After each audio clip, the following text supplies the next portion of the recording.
go back again to the prehistoric time, the Jomon period, which is several millennia BCE, and when the Japanese were wanderers, food gatherers, and there was no civilized society at that time, and we don't know too much.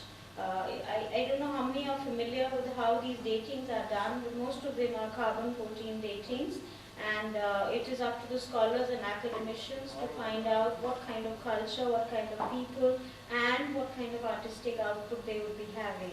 So in this period, the Jomon, it literally means in Japanese coiled rope. We had a very unusual kind of terracotta figurines being made, vases and figurines, which were mainly done with either coiled rope technique, or they would be indented in such a way as to give the feeling of coiled rope, as you see in this figure. I'm going to linger on this figure a little while longer.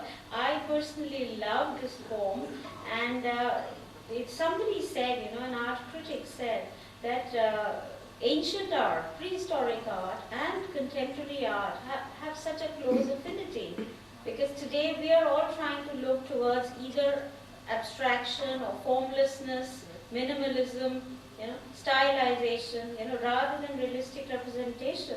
So if you look at it, this is so modern, so contemporary. If you compare it to contemporary art, and what we are looking at is actually 3000 BCE. So that's really ancient.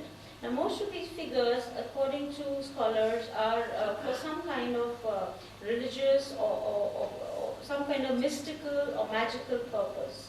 So we don't know what, but the expression on the face of this figure, though the mouth is missing, but the heart-shaped figure, the enlarged eyes and nose, they seem to have a mystical quality to them. So perhaps they were used in some kind of ancient religious rituals.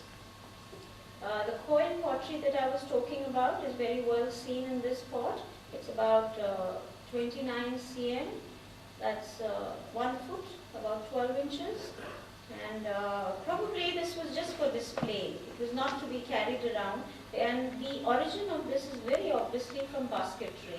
The form of it, the way it has been made, they must have been practicing basketry at that time, made possibly of bamboo, and this seems very similar to that. We don't have remnants of any such kind of basketry though.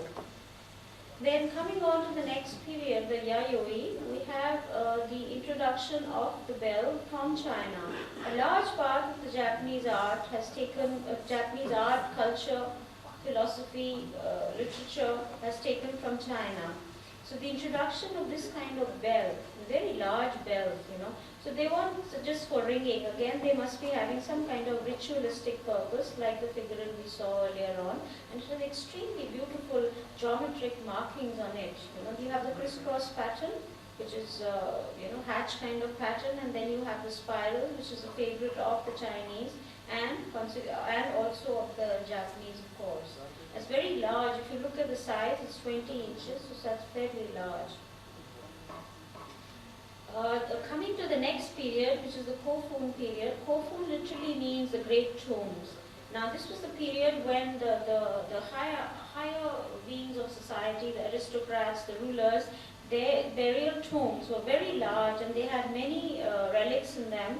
And it reminds you of the Egyptians, though it wasn't so fancy really, the relics that were found.